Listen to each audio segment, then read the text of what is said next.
12 ज्योतिर्लिंगों की पौराणिक कथाएं। भगवान शिव के 12 ज्योतिर्लिंग देश के अलग अलग भागों में स्थित हैं। इन्हें द्वादश ज्योतिर्लिंग के नाम से जाना जाता है। इन ज्योतिर्लिंग के दर्शन, पूजन, आराधना से भक्तों के जन्म जन्मांतर के सारे पाप समाप्त हो जाते हैं। वे भगवान शिव की कृपा के पात्र बनते हैं। ऐसे कल्याणकारी ज्योतिर्लिंगों की कथा हमने एक साथ यहाँ उपलब्ध कराई हैं। श्री सोमनाथ। गुजरात प्रांत के काठियावाड़ क्षेत्र में समुद्र के किनारे सोमनाथ नामक विश्व प्रसिद्ध मंदिर में ये ज्योतिर्लिंग स्थापित है। पहले ये क्षेत्र प्रभासक क्षेत्र के नाम से जाना जाता था। यही भगवान श्री कृष्ण ने जरा नामक व्याध के बाण को निमित्त बनाकर अपनी लीला का संवरण किया था। यहाँ के ज्योतिर्लिंग की कथा का पुराणों में इस प्रकार से वर्णन है। दक्ष प्रजापति की 27 कन्याएं थीं। उन सभी का विवाह चंद्रदेव के साथ हुआ था, किंतु चंद्रमा का समस्त अनुराग व प्रेम उनमें से केवल रोहिणी के प्रति ही रहता था। उनके इस कृत्य से दक्ष प्रजापति की अन्य कन्याएं बहुत अप्रसन्न रहती थीं। उन्होंने अपनी यह व्यथा कथा अपने पिता को सुनाई। दक्ष प्रजापति ने इसके लिए चंद्रदेव को अनेक प्रकार से समझाया, किंतु रोहिणी के वशीभूत उनके हृदय पर इसका कोई प्रभाव नहीं पड़ा। अंततः दक्ष ने क्रुद्ध होकर उन्हें क्षयग्रस्त हो जाने का शाप दे दिया। इस शाप के कारण चंद्रदेव तत्काल क्षयग्रस्त हो गए। उनके क्षयग्रस्त होते ही पृथ्वी पर सुधा शीतलता वर्षण का उनका सारा कार्य रुक गया। चारों ओर त्राही त्राही मच गई। चंद्रमा भी बहुत दुखी और चिंतित थे। उनकी प्रार्थना सुनकर इंद्रादि देवता तथा वशिष्ठ आदि ऋषिगण उनके उद्धार के लिए पितामह ब्रह्मा जी के पास गए। सारी बातों को सुनकर ब्रह्मा जी ने कहा, चंद्रमा अपने शाप विमोचन के लिए अन्य देवों के साथ पवित्र प्रभासक क्षेत्र में जाकर मृत्युंजय भगवान शिव की आराधना करें। उनकी कृपा से अवश्य ही इनका शाप नष्ट हो जाएगा और ये रोगमुक्त हो जाएंगे। उनके कथनानुसार चंद्रदेव ने मृत्युंजय भगवान की आराधना का सारा कार्य पूरा किया। उन्होंने घोर तपस्या करते हुए 10 करोड़ बार मृत्युंजय मंत्र का जप किया। इससे प्रसन्न होकर मृत्युंजय भगवान शिव ने उन्हें अमृतत्व का वर प्रदान किया। उन्होंने कहा, चंद्रदेव, तुम शोक न करो, मेरे वर से तुम्हारा शाप मोचन तो होगा ही, साथ ही साथ प्रजापति दक्ष के वचनों की रक्षा भी हो जाएगी। कृष्ण पक्ष में प्रतिदिन तुम्हारी एक एक कला क्षीण होगी, किंतु पुनः शुक्ल पक्ष में उसी क्रम से तुम्हारी एक एक कला बढ़ जाया करेगी। इस प्रकार प्रत्येक पूर्णिमा को तुम्हें पूर्ण चंद्रत्व प्राप्त होता रहेगा। चंद्रमा को मिलने वाले इस वरदान से सारे लोगों के प्राणी प्रसन्न हो उठे। सुधाकर चंद्रदेव पुनः 10 दिशाओं में सुधा वर्षण का कार्य पूर्ववत करने लगे। शाप मुक्त होकर चंद्रदेव ने अन्य देवताओं के साथ मिलकर मृत्युंजय भगवान से प्रार्थना की कि आप माता पार्वती जी के साथ सदा के लिए प्राणों के उद्धारार्थ यहाँ निवास करें। भगवान शिव उनकी इस प्रार्थना को स्वीकार करके ज्योतिर्लिंग के रूप में माता पार्वती जी के साथ तभी से यहाँ रहने लगे। पावन प्रभासक क्षेत्र में स्थित इस सोमनाथ ज्योतिर्लिंग की महिमा महाभारत, श्रीमद्भागवत तथा स्कंद पुराण आदि में विस्तार से बताई गई है। चंद्रमा का एक नाम सोम भी है। उन्होंने भगवान शिव को ही अपना नाथ स्वामी मानकर यहाँ तपस्या की थी। अतः इस ज्योतिर्लिंग को सोमनाथ कहा जाता है। इसके दर्शन, पूजन, आराधना से भक्तों के जन्म जन्मांतर के सारे पाप और दुष्कृत्यु विनष्ट हो जाते हैं। वे भगवान शिव और माता पार्वती की अक्षय कृपा का पात्र बन जाते हैं। मोक्ष का मार्ग उनके लिए सहज ही सुलभ हो जाता है। उनके लौकिक पारलौकिक सारे कृत्य स्वयमेव सफल हो जाते हैं। आंध्र प्रदेश में कृष्णा नदी के तट पर दक्षिण का कैलाश कहे जाने वाले श्रीशैल पर्वत पर श्रीमल्लिकार्जुन ज्योतिर्लिंग स्थित है। महाभारत, शिवपुराण तथा पद्मपुराण आदि धर्मग्रंथों में इसकी महिमा और महत्ता का विस्तार से वर्णन किया गया है। पुराणों में इस ज्योतिर्लिंग की कथा इस प्रकार से वर्णन है। एक समय की बात है, भगवान शंकर जी के दोनों पुत्र श्री गणेश और श्री कार्तिकेय स्वामी विवाह के लिए परस्पर झगड़ने लगे। प्रत्येक का आग्रह था कि पहले मेरा विवाह किया जाए। उन्हें लड़ते झगड़ते देखकर भगवान शंकर और मां भवानी ने कहा, तुम लोगों में से जो पहले पूरी पृथ्वी का चक्कर लगाकर यहाँ वापस लौट आएगा उसी का विवाह पहले किया जाएगा। माता पिता की यह बात सुनकर श्री कार्तिकेय स्वामी तो अपने वाहन मयूर पर विराजित हो तुरंत पृथ्वी प्रदक्षिणा के लिए दौड़ पड़े। लेकिन गणेश जी के लिए तो ये कार्य बड़ा ही कठिन था। एक तो उनकी काया स्थूल थी, दूसरे उनका वाहन भी मूषक चूहा था। भला वे दौड़ में स्वामी कार्तिकेय की बराबरी किस प्रकार कर पाते।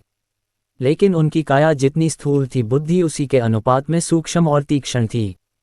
उन्होंने अविलंब पृथ्वी की परिक्रमा का एक सुगम उपाय खोज निकाला। सामने बैठे माता पिता का पूजन करने के पश्चात उनकी 7 प्रदक्षिणाएं करके उन्होंने पृथ्वी प्रदक्षिणा का कार्य पूरा कर लिया।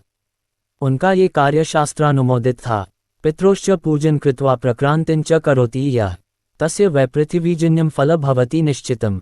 पूरी पृथ्वी का चक्कर लगाकर स्वामी कार्तिकेय जब तक लौटे तब तक गणेश जी का सिद्धि और बुद्धि नाम वाली 2 कन्याओं के साथ विवाह हो चुका था और उन्हें क्षेम तथा लाभ नामक 2 पुत्र भी प्राप्त हो चुके थे।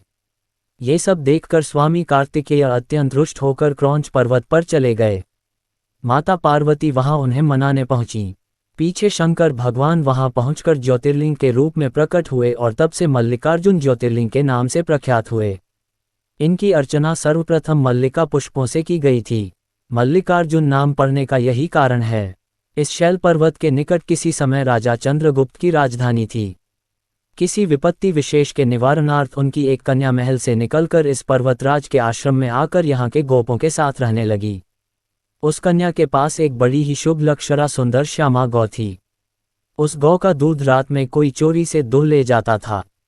एक दिन संयोगवश उस राजकन्या ने चोर को दूध दूहते देख लिया और क्रुद्ध होकर उस चोर की ओर दौड़ी, किंतु गौ के पास पहुंचकर उसने देखा कि वहां शिवलिंग के अतिरिक्त और कुछ नहीं है।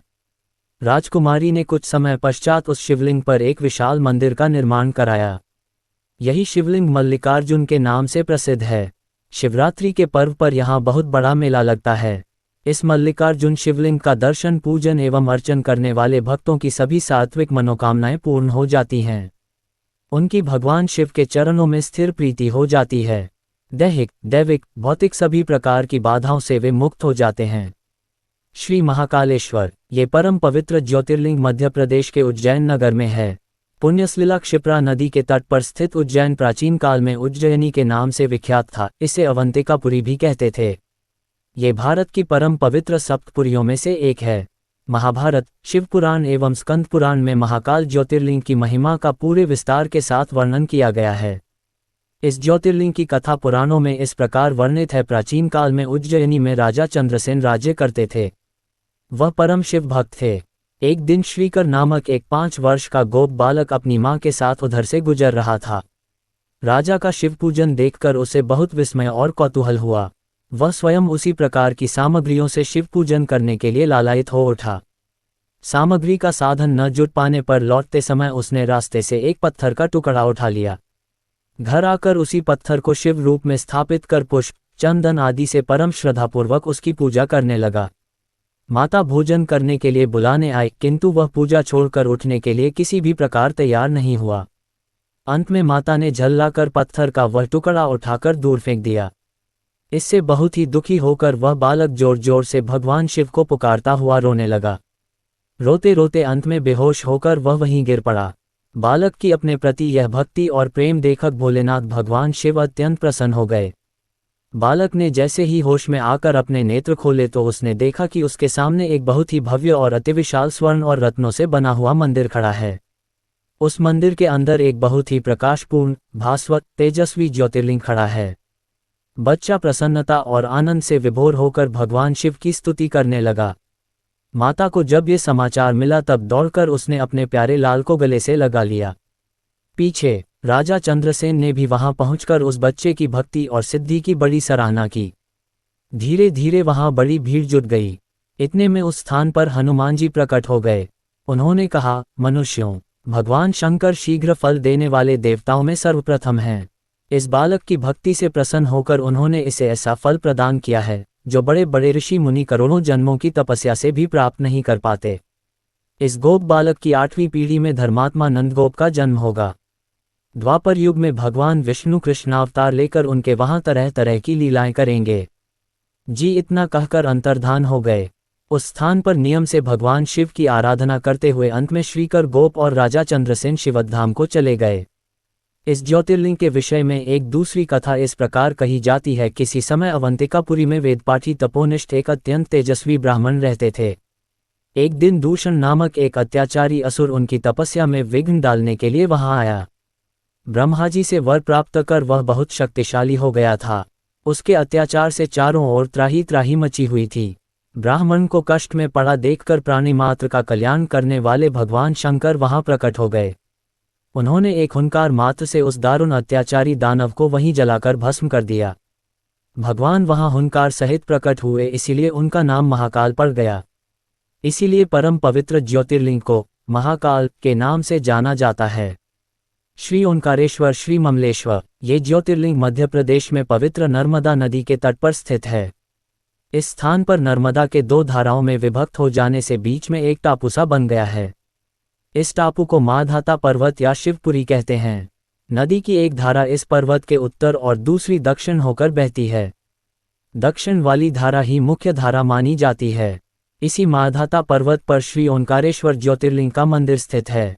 पूर्व काल में महाराज माधाता ने इसी पर्वत पर अपनी तपस्या से भगवान शिव को प्रसन्न किया था। इसी से इस पर्वत को माधाता पर्वत कहा जाने लगा।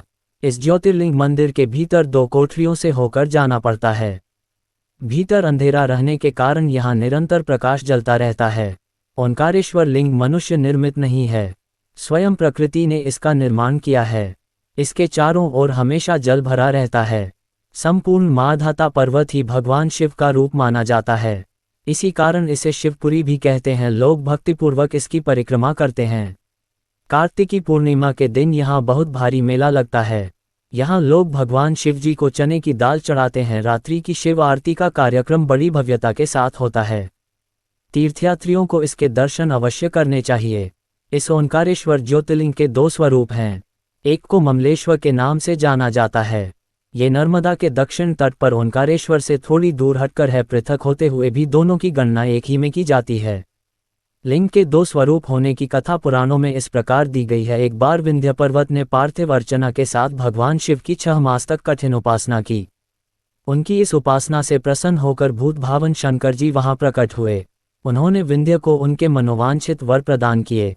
विंध्याचल की इस वर प्राप्ति के अवसर पर वहां बहुत से ऋषिगण और मुनि भी पधारे।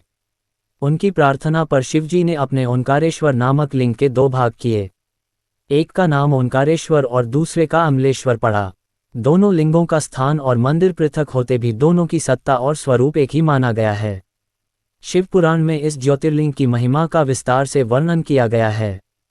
श्री ओंकारेश्वर और श्री ममलेश्वर के दर्शन का पुण्य बताते हुए नर्मदा स्नान के पावन फल का भी वर्णन किया गया है। प्रत्येक मनुष्य को इस क्षेत्र की यात्रा अवश्य ही करनी चाहिए। लौकिक पारलौकिक दोनों प्रकार के उत्तम फलों की प्राप्ति भगवान ओंकारेश्वर की कृपा से सहज ही हो जाती है। अर्थ, धर्म, काम, मोक्ष के सभी साधन उसके लिए सहज ही सुलभ हो जाते हैं। अंततः उसे लोकेश्वर महादेव भगवान शिव के परमधाम की प्राप्ति भी हो जाती है। भगवान शिव तो भक्तों पर अकारण ही कृपा करने वाले हैं। फिर जो लोग यहाँ आकर उनके दर्शन करते हैं, उनके सौभाग्य के विषय में कहना ही क्या है। उनके लिए तो सभी प्रकार के उत्तम पुण्य मार्ग सदा सदा के लिए खुल जाते हैं। श्री केदारनाथ, ये ज्योतिर्लिंग पर्वतराज हिमालय की केदार नामक चोटी पर स्थित है। पुराणों एवं शास्त्रों में श्री केदारेश्वर ज्योतिर्लिंग की महिमा का वर्णन बारंबार किया गया है। यहाँ की प्राकृतिक शोभा देखते ही बनती है। इस चोटी के पश्चिम भाग में पुण्यमती मंदाकिनी नदी के तट पर स्थित केदारेश्वर महादेव का मंदिर अपने स्वरूप से ही हमें धर्म और अध्यात्म की ओर बढ़ने का संदेश देता है। चोटी के पूर्व में अलकनंदा के सुरम्य तट पर बद्रीनाथ का परम प्रसिद्ध मंदिर है। अलकनंदा और मंदाकिनी ये दोनों नदियां नीचे रुद्रप्रयाग में आकर मिल जाती हैं। दोनों नदियों की यह संयुक्त धारा और नीचे देवप्रयाग में आकर भागीरथी गंगा से मिल जाती हैं। इस प्रकार परम पावन गंगाजी में स्नान करने वालों को भी श्री केदारेश्वर और बद्रीनाथ के चरणों को धोने वाले जल का स्पर्श सुलभ हो जाता है। इस अतीव पवित्र पुण्यफलदायी ज्योतिर्लिंग की स्थापना के विषय में पुराणों में ये कथा वर्णित है। अनंत रत्नों के जनक, अतिशय पवित्र, तपस्वियों, ऋषियों, सिद्धों, देवताओं की निवास भूमि पर्वतराज हिमालय के केदार नामक अत्यंत शोभाशाली श्रृंग पर महत्पस्वी श्री नर और नारायण ने बहुत वर्षों तक भगवान शिव को प्रसन्न करने के लिए बड़ी कठिन तपस्या की। कई हजार वर्षों तक वे निराहार रहकर एक पैर पर खड़े होकर शिव नाम का जाप करते रहे। इस तपस्या से सारे लोकों में उनकी चर्चा होने लगी। देवता, ऋषि मुनि, यक्ष, गंधर्व सभी उनकी साधना और संयम की प्रशंसा करने लगे। चराचर के पितामह ब्रह्माजी और सबका पालन पोषण करने वाले भगवान विष्णु भी महापस्वी नर नारायण के तप की भूरी भूरी प्रशंसा करने लगे। अंत में भगवान शंकर जी भी उनकी उस कठिन साधना से प्रसन्न हो उठे। उन्होंने प्रत्यक्ष प्रकट होकर उन दोनों ऋषियों को दर्शन दिए। नर और नारायण ने भगवान भोलेनाथ के दर्शन से भाव विह्वल और आनंद विभोर होकर बहुत प्रकार की पवित्र स्तुतियों और मंत्रों से उनकी पूजा अर्चना की। भगवान शिवजी ने अत्यंत प्रसन्न होकर उनसे वर मांगने को कहा। भगवान शिव की यह बात सुनकर दोनों ऋषियों ने उनसे कहा, देवाधिदेव महादेव, यदि आप हम पर प्रसन्न हैं तो भक्तों के कल्याण हेतु आप सदा सर्वदा के लिए अपने स्वरूप को यहाँ स्थापित करने की कृपा करें। आपके यहाँ निवास करने से यह स्थान सभी प्रकार से अत्यंत पवित्र हो उठेगा। यहाँ आपका दर्शन पूजन करने वाले मनुष्यों को आपकी अविनाशिनी भक्ति प्राप्त हुआ करेगी। प्रभो, आप मनुष्यों के कल्याण और उनके उद्धार के लिए अपने स्वरूप को यहाँ स्थापित करने की हमारी प्रार्थना अवश्य ही स्वीकार करें। उनकी प्रार्थना सुनकर भगवान शिव ने ज्योतिर्लिंग के रूप में वहां वास करना स्वीकार किया। केदार नामक हिमालय श्रृंग पर स्थित होने के कारण इस ज्योतिर्लिंग को श्री केदारेश्वर ज्योतिर्लिंग के रूप में जाना जाता है।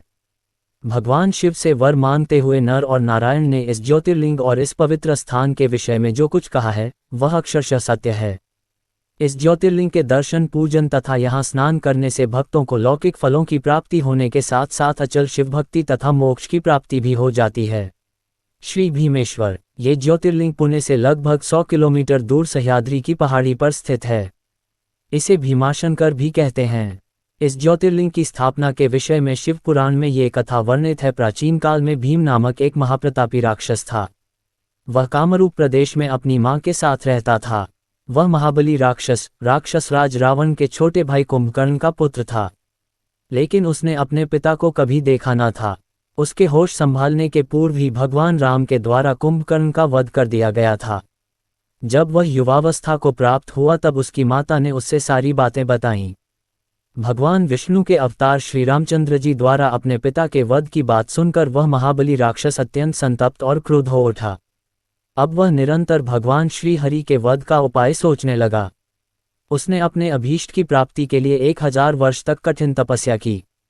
उसकी तपस्या से प्रसन्न होकर ब्रह्मा जी ने उसे लोक विजयी होने का वर दे दिया। अब तो वह राक्षस ब्रह्मा जी के उस वर के प्रभाव से सारे प्राणियों को पीड़ित करने लगा। उसने देवलोक पर आक्रमण करके इंद्र आदि सारे देवताओं को वहां से बाहर निकाल दिया। पूरे देवलोक पर अब भीम का अधिकार हो गया। इसके बाद उसने भगवान श्रीहरि को भी युद्ध में परास्त किया। श्रीहरि को पराजित करने के पश्चात उसने कामरूप के परम शिव भक्त राजा सुदक्षिण पर आक्रमण करके उन्हें मंत्रियों अनुचरों सहित बंदी बना लिया। इस प्रकार धीरे धीरे उसने सारे लोकों पर अपना अधिकार जमा लिया। उसके अत्याचार से वेदों, पुराणों, शास्त्रों और स्मृतियों का सर्वत्र एकदम लोप हो गया। वह किसी को कोई भी धार्मिक कृत्य नहीं करने देता था। इस प्रकार यज्ञ, दान, तप, स्वाध्याय आदि के सारे काम एकदम रुक गए। भीम के अत्याचार की भीषणता से घबराकर ऋषि मुनि और देवगण भगवान शिव की शरण में गए और उनसे अपना तथा अन्य सारे प्राणियों का दुख कहा। उनकी यह प्रार्थना सुनकर भगवान शिव ने कहा, मैं शीघ्र ही उस अत्याचारी राक्षस का संहार करूंगा। उसने मेरे प्रिय भक्त कामरूप नरेश सुदक्षिण को भी सेवकों सहित बंदी बना लिया है। वह अत्याचारी असुर अब और अधिक जीवित रहने का अधिकारी नहीं रह गया। भगवान शिव से यह आश्वासन पाकर ऋषि मुनि और देवगण अपने अपने स्थान को वापस लौट गए। इधर राक्षस भीम के बंदीगृह में पड़े हुए राजा सदक्षिण ने भगवान शिव का ध्यान किया। वे अपने सामने पार्थिव शिवलिंग रखकर अर्चना कर रहे थे।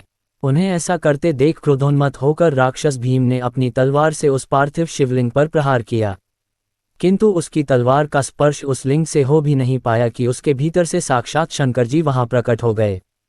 उन्होंने अपनी हुकार मात्र से उस राक्षस को वहीं जलाकर भस्म कर दिया। भगवान शिवजी का यह अद्भुत कृत्य देखकर सारे ऋषि मुनि और देवगण वहां एक होकर उनकी स्तुति करने लगे। उन लोगों ने भगवान शिव से प्रार्थना की कि महादेव, आप लोग कल्याणार्थ अब सदा के लिए यहीं निवास करें। यह क्षेत्र शास्त्रों में अपवित्र बताया गया है। आपके निवास से यह परम पवित्र पुण्य क्षेत्र बन जाएगा।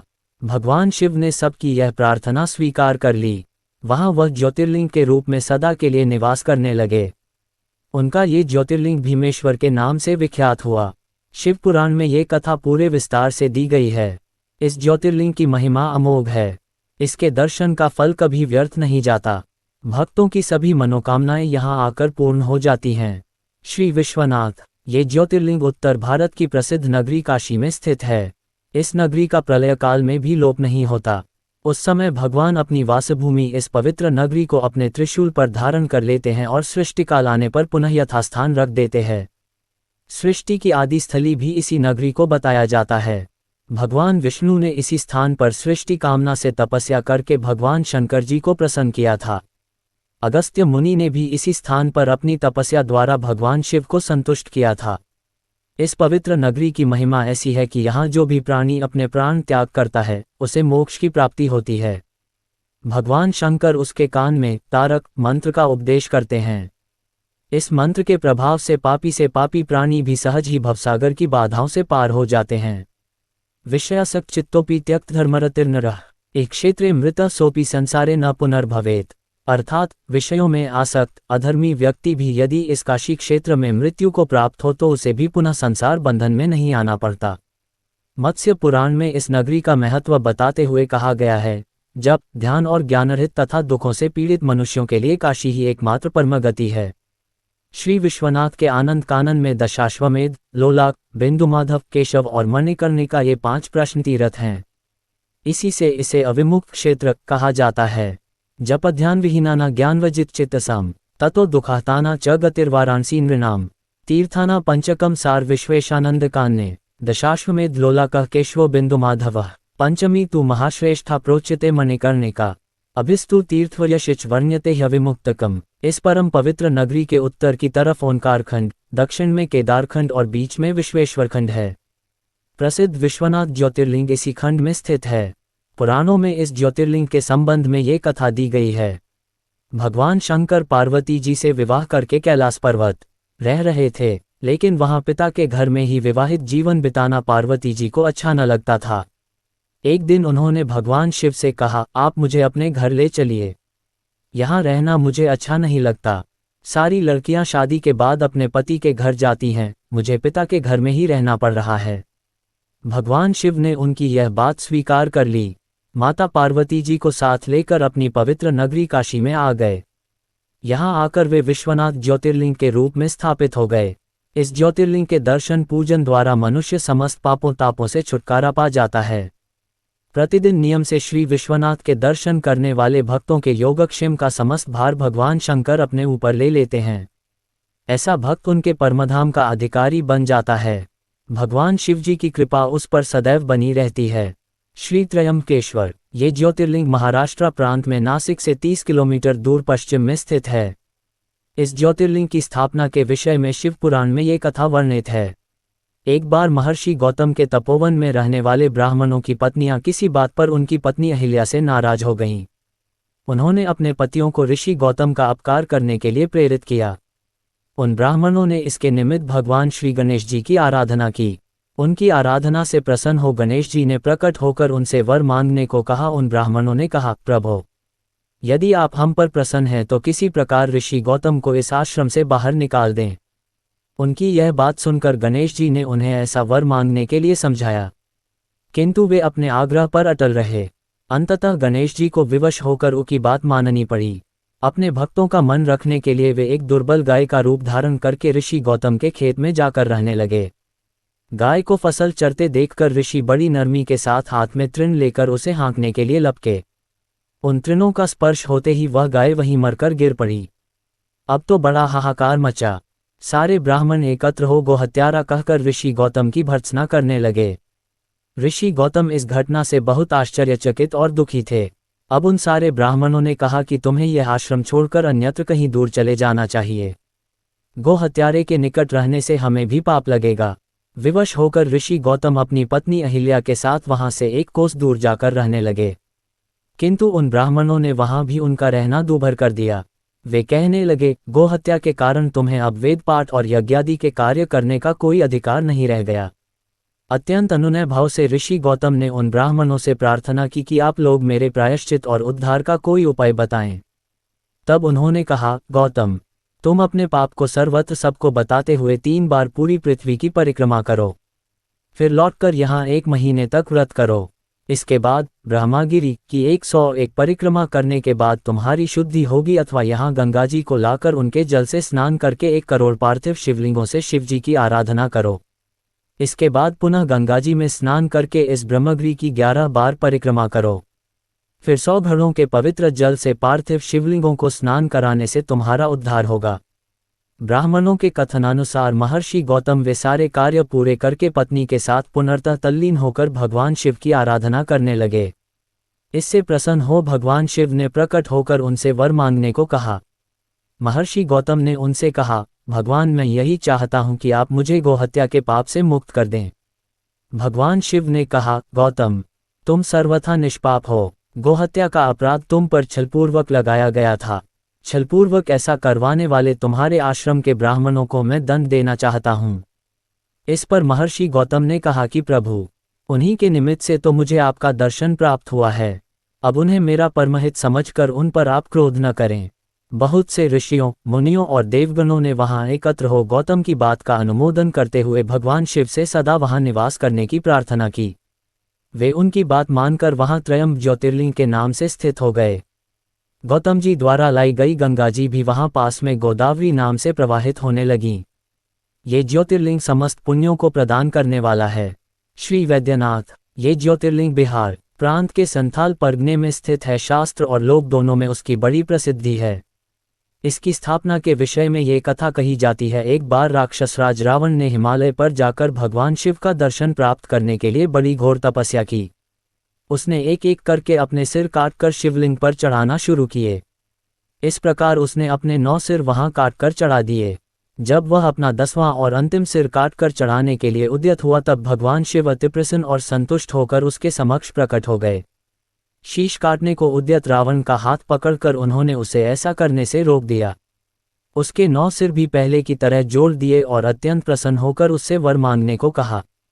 रावण ने वर के रूप में भगवान शिव से उस शिवलिंग को अपनी राजधानी लंका में ले जाने की अनुमति मांगी।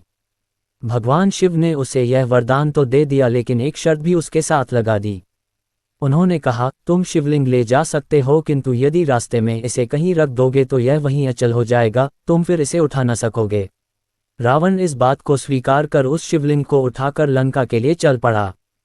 चलते चलते एक जगह मार्ग में उसे लघु शंका करने की आवश्यकता महसूस हुई। वह उस शिवलिंग को एक अहीर के हाथ में थमाकर लघु शंका की निवृत्ति के लिए चल पड़ा। उस अहीर को शिवलिंग का भार बहुत अधिक लगा और वह उसे संभाल न सका। विवश होकर उसने शिवलिंग को वहीं भूमि पर रख दिया। रावण जब लौटकर आया तब बहुत प्रयत्न करने के बाद भी उस शिवलिंग को किसी प्रकार भी उठा न सका। अंत में थककर उस पवित्र शिवलिंग पर अपने अंगूठे का निशान बनाकर उसे वहीं छोड़कर लंका को लौट गया।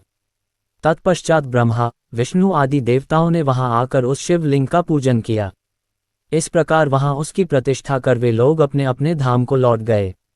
यही ज्योतिर्लिंग श्रीवैद्यनाथ के नाम से जाना जाता है। ये श्रीवैद्यनाथ ज्योतिर्लिंग अनंत फलों को देने वाला है। ये 11 अंगुल ऊंचा है। इसके ऊपर अंगूठे के आकार का गड्ढा है। कहा जाता है कि यह वही निशान है जिसे रावण ने अपने अंगूठे से बनाया था। यहाँ दूर दूर से तीर्थों का जल लाकर चढ़ाने का विधान है। रोग मुक्ति के लिए भी इस ज्योतिर्लिंग की महिमा बहुत प्रसिद्ध है। पुराणों में बताया गया है कि जो मनुष्य इस ज्योतिर्लिंग का दर्शन करता है उसे अपने समस्त पापों से छुटकारा मिल जाता है। उस पर भगवान शिव की कृपा सदा बनी रहती है। दैहिक, दैविक, भौतिक कष्ट उसके पास भूलकर भी नहीं आते। भगवान शंकर की कृपा से वह सारी बाधाओं, समस्त रोगों शोकों से छुटकारा पा जाता है। उसे परम शांतिदायक शिवद धाम की प्राप्ति होती है। श्री नागेश्वर, भगवान शिव का ये प्रसिद्ध ज्योतिर्लिंग गुजरात प्रांत में द्वारकापुरी से लगभग 17 मील की दूरी पर स्थित है। इस पवित्र ज्योतिर्लिंग के दर्शन की शास्त्रों में बड़ी महिमा बताई गई है। कहा गया है कि जो श्रद्धापूर्वक इसकी उत्पत्ति और महात्म्य की कथा सुनेगा वह सारे पापों से छुटकारा पाकर समस्त सुखों का भोग करता हुआ अंत में भगवान शिव के परम पवित्र दिव्य धाम को प्राप्त होगा। एतद् यः शृणुयान्नित्यं नागेशोद्भवमाद्रात् सर्वान् कामानियात् धीमान् महापातकनाशनम्। इस ज्योतिर्लिंग के संबंध में पुराणों ये कथा वर्णित है। सुप्रिय नामक एक बड़ा धर्मात्मा और सदाचारी वैश्य था। वह भगवान शिव का अनन्य भक्त था। वह निरंतर उनकी आराधना, पूजन और ध्यान में तल्लीन रहता था। अपने सारे कार्य वह भगवान शिव को अर्पित करके करता था। मन, वचन, कर्म से वह पुनर्तः शिवार्चन में ही तल्लीन रहता था। उसकी इस शिव भक्ति से दारुक नामक एक राक्षस बहुत क्रुद्ध रहता था। उसे भगवान शिव की यह पूजा किसी प्रकार भी अच्छी नहीं लगती थी। वह निरंतर इस बात का प्रयत्न किया करता था कि उस सुप्रिय की पूजा अर्चना में विघ्न पहुंचे। एक बार सुप्रिय नौक पर सवार होकर कहीं जा रहा था। उस दुष्ट राक्षस दारुक ने यह उपयुक्त अवसर देखकर नौक पर आक्रमण कर दिया। उसने नौक में सवार सभी यात्रियों को पकड़कर अपनी राजधानी में ले जाकर कैद कर लिया। सुप्रिय कारागार में भी अपने नित्य नियम के अनुसार भगवान शिव की पूजा आराधना करने लगा। अन्य बंदी यात्रियों को भी वह शिव भक्ति की प्रेरणा देने लगा। दारुक ने जब अपने सेवकों से सुप्रिय के विषय में ये समाचार सुना तब वह अत्यंत क्रुद्ध होकर उस कारागार में आ पहुंचा। सुप्रिय उस समय भगवान शिव के चरणों में ध्यान लगाए हुए दोनों आंखें बंद किए बैठा था। उस राक्षस ने उसकी यह मुद्रा देखकर अत्यंत भीषण स्वर में उसे डांटते हुए कहा, अरे दुष्ट वैश्य, तू आंखें बंद कर इस समय यहाँ कौन से उपद्रव और षड्यंत्र करने की बातें सोच रहा है।